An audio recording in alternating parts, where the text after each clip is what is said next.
पहली रात का जख्म। आज सोनल की सुहागरात थी। सुहाग सेज पर बैठे बैठे वह अपनी आने वाली जिंदगी के बारे में सुखद सपने बुन रही थी। उसके ससुराल में उसके सास ससुर पति और देवर इतने ही सदस्य थे। अभी तक उसने अपने पति राहुल को सामने से नहीं देखा था। उसने बस पति की तस्वीर ही देखी थी।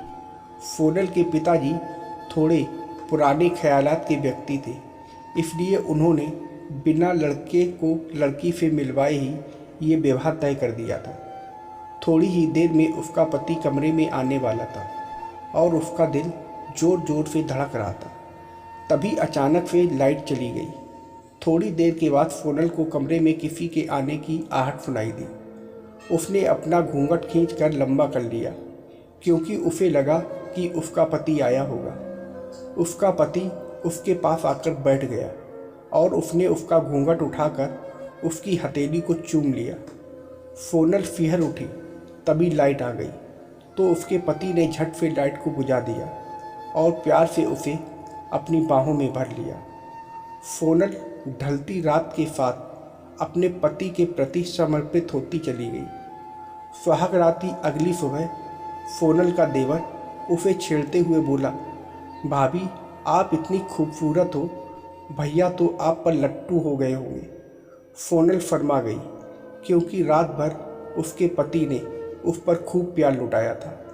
लेकिन जब उसका पति उसके सामने आया तो उसकी रूह कांप उठी, क्योंकि वो कहने लगा, मुझे माफ़ कर दो, रात को मैं कमरे में नहीं आ पाया था। मुझे पता है कि तुम शादी की पहली रात मेरा कितना बेसब्री से इंतज़ार कर रही होगी, लेकिन मैं क्या करूं? मेरे दोस्तों ने पता नहीं मेरे जूस में मुझे क्या मिलाकर पिला दिया था कि मैं नींद में अपनी सुध-बुध खो बैठा और किसी ने मुझे दूसरे कमरे में ले जाकर सुला दिया था। लेकिन तुम बहुत अच्छी हो जो तुमने घर वालों को यह बात नहीं बताई। अभी अभी जब कुणाल तुम्हें चिढ़ा रहा था तब भी तुम केवल फरमा कर ही रह गई थी। मैं तो ऐसी पत्नी पाकर धन्य हो गया। मुझे तो लगा था कि तुम उससे बहुत ही नाराज़ होगी और तुम मुझसे ठीक से बात भी नहीं करोगी। तुम्हारे इस मधुर व्यवहार को देखकर मेरा मन तो बड़ा प्रसन्न हो गया है और मैंने तय कर लिया है कि आने वाली हर रात को मैं तुम्हारे दामन को खुशियों से भर दूंगा। इतना कहकर वो जैसे ही अपनी पत्नी के पास आने लगा तो सोनल का शरीर पसीने से भीगने लगा। उसने अपने पति से तो कुछ नहीं कहा, लेकिन वह सोच में डूब गई कि यदि मेरा पति कमरे में नहीं आया था तो फिर मेरे कमरे में आने वाला इंसान कौन था। कमरे में इतना अंधेरा हो गया था कि वह ठीक से उसका चेहरा भी नहीं देख पाई और वह अपने पति को पहले से जानती पहचानती भी नहीं थी, इसलिए वह समझ नहीं पाई कि कमरे में पति की जगह कोई और चला आया था। अब तो सोनल की हालत ख़राब होने लगी कि किसने उसके साथ ऐसी गलत हरकत कर दी। उसकी आंखें दबदबाने लगी तो राहुल ने धीरे से कहा, क्या हुआ जानू, मायके की याद आ रही है क्या? अरे हम शाम को तुम्हारे मायके जाने ही वाले हैं, इसमें इतना रोने वाली कौन सी बात है? और तुम्हारा मायका कौन सा दूर है? आधे घंटे ही तो लगते हैं मायके पहुंचने में। इतना परेशान क्यों हो रही हो तुम? सोनल बस सिर झुकाकर रह गई थी। उसे समझ नहीं आया कि वह अपने पति को कुछ बताए या ना बताए। वह शाम को पग फेरे के लिए मायके चली गई। मायके में भी उसका मन नहीं लग रहा था। अगले दिन जब वह मायके से घर आई तो राहुल बहुत खुश दिखाई दे रहा था। आज वह अपनी पत्नी पर बहुत प्यार दुलार लुटाने के मूड में था। रात को डिनर के बाद जब एकांत में उसे समय मिला तो उसने सोनल को अपनी बाहों में भरने की कोशिश की, लेकिन सोनल ने उसे खुद से दूर करते हुए कहा, राहुल अभी नहीं। मैं हैरान रह गया और कहने लगा, क्या बात है बेगम साहिबा, हमारी किसी बात से नाराज़ है क्या? आखिर आप हमें खुद से दूर क्यों कर रही हैं? सोनल का गला रोने लगा। उसने कहा, मैंने सोचा था कि शादी के बाद मेरे तन और मन पर केवल मेरे पति का अधिकार होगा, इसलिए मैंने कभी किसी लड़के की ओर नज़र उठाकर भी नहीं देखा था। मैं हमेशा से यही सोचती थी कि मैं खुद को अपने पति के लिए सुरक्षित रखूंगी और यही मेरे पति को सबसे प्यारा उपहार होगा। लेकिन अब हम नए रिश्ते की शुरुआत करना चाहते हैं, तो मैं तुमसे कोई भी बात छुपाना नहीं चाहती। राहुल का दिल जोर से धड़कने लगा कि उसकी पत्नी यह सब क्या कह रही है। उसने कहा, क्या छुपाया है तुमने मुझसे? वो कुछ पलों के लिए खामोश हो गई, फिर रूंधे गले से बोलने लगी, उस रात तुम मेरे कमरे में नहीं आए थे तो कोई और मेरे कमरे में आया था। मैंने सोचा कि यह तुम ही हो और मैंने अपने आप को समर्पित कर दिया।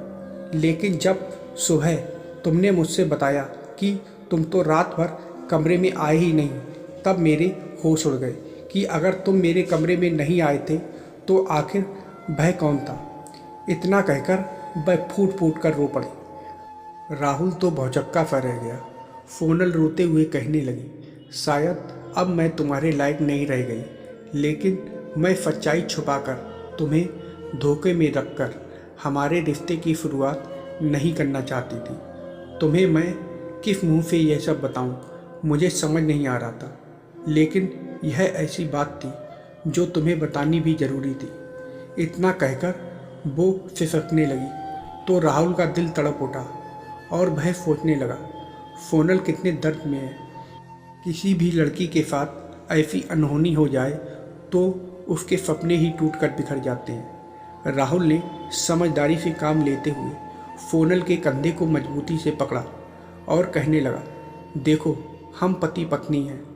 शादी के समय मैंने संकल्प कर लिया था कि मैं आने वाली ज़िंदगी में तुम्हारे हर सुख दुख में तुम्हारा साथ दूंगा।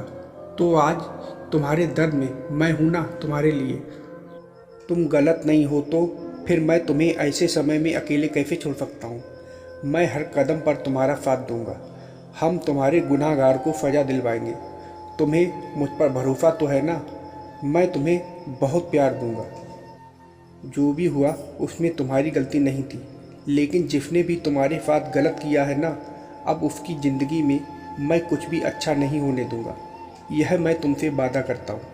सोनल हैरानी से बोली, हम उस इंसान का पता कैसे लगाएंगे? और मान लो कि हमने उसका पता लगा भी लिया और यह बात बाहर आ गई तो बदनामी तो मेरी ही होगी ना। वो गुस्से से कहने लगा, बदनाम होने के डर से क्या हम अपराधी को क्या खुलेआम घूमने देंगे? वह अपराध करके भी बेधड़क अपनी ज़िंदगी जिएगा और तुम दर्द के मारे तड़पती रहोगी। ऐसा कैसे हो सकता है? ऐसी सोच के कारण ही तो अपराधी गलत हरकत कर देते हैं कि लड़की तो अपनी बदनामी के चक्कर में कुछ बोलेगी नहीं और वह सज़ा से बच जाएंगे। लेकिन मैं तुम्हारे साथ हूँ तो तुम्हें किसी भी बदनामी से डरने की ज़रूरत नहीं है। लोग 4 दिनों तक बात बनाएंगे, लेकिन ज़िंदगी भर तुम्हें एक बहुत सुकून रहेगा कि तुमने अपने अपराधी को सज़ा दिलवाई। और जहाँ तक बात रही उस इंसान को पहचानने की, तो उसकी चिंता तुम बिल्कुल मत करो। अरे जानती हो, पापा ने तो किसी को बताए बिना घर के हर गलियारे में और हर कमरे के बाहर एक छिपा हुआ कैमरा लगा रखा है। सुरक्षा की दृष्टि से हमने यह बात किसी को नहीं बताई है। शादी में आए हुए बहुत सारे लोगों में से ही किसी ने यह गलत हरकत की होगी और उसे भी यह बात पता नहीं है कि मेरे कमरे के बाहर भी कैमरा लगा हुआ था, तो हम आसानी से उस अपराधी को पकड़ सकते हैं। सोनल बोली, लेकिन उस समय तो लाइट नहीं थी, शायद किसी ने लाइट के साथ भी छेड़छाड़ की होगी। राहुल धीरे से मुस्कुराते हुए बोला, तुम परेशान क्यों होती हो? अगर लाइट से छेड़छाड़ हुई है तो वहाँ पर भी तो कैमरा लगा हुआ है, हम फुटेज चेक करते हैं। फिर राहुल और सोनल ने मिलकर सारी फुटेज को खंगालना शुरू कर दिया। थोड़ी ही देर में राहुल ये देखकर हैरान रह गया कि पावर से छेड़छाड़ करने वाला कोई और नहीं बल्कि उसका दोस्त हिमांशु था। हिमांशु को देखते ही वो हैरानी से उछल पड़ी और कहने लगी, अरे यह तो हिमांशु है। राहुल बोला, तुम इसे जानती हो क्या? वह कहने लगी, हाँ, यह तो मेरे साथ मेरे ही कॉलेज में पढ़ता था। हमारी कभी बातचीत नहीं हुई है, लेकिन मैंने इसे अपने कॉलेज में देखा ज़रूर है। राहुल को सारी बात समझ में आ चुकी थी। उसने कहा, तुम चिंता मत करो, हम पुलिस के पास चलते हैं। सोनल ने उसकी हथेली थामकर कांपते हुए स्वर में कहा, लेकिन मम्मी पापा से हम क्या कहेंगे? राहुल ने कहा, तुम चिंता मत करो, मैं पहले मम्मी पापा से जाकर बात कर लेता हूँ। मुझे पूरी उम्मीद है कि वह भी हमारे साथ खड़े रहेंगे। मम्मी पापा ने हमेशा मुझे अन्याय के खिलाफ लड़ना सिखाया है, तो आज जब बात घर की बहू की आई है तो वह तुम्हारा साथ जरूर देंगे। अब सोनल को बहुत घबराहट हो रही थी कि उसके सास ससुर पता नहीं इस बारे में क्या सोच रखेंगे। जब राहुल अपने माता पिता से बात करके आया तो काफ़ी खुश दिखाई दे रहा था। उसने कहा, पापा ने कहा है कि हम अपराधी को दिलवाएंगे। बहू से कहना कि वो किसी बात की चिंता ना करे। सोनल झट राहुल के गले लग गई और अब उसे थोड़ी राहत महसूस हो रही थी।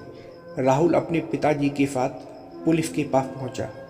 उसने फुटेज दिखाई और सारी बातें इंस्पेक्टर साहब को बताई।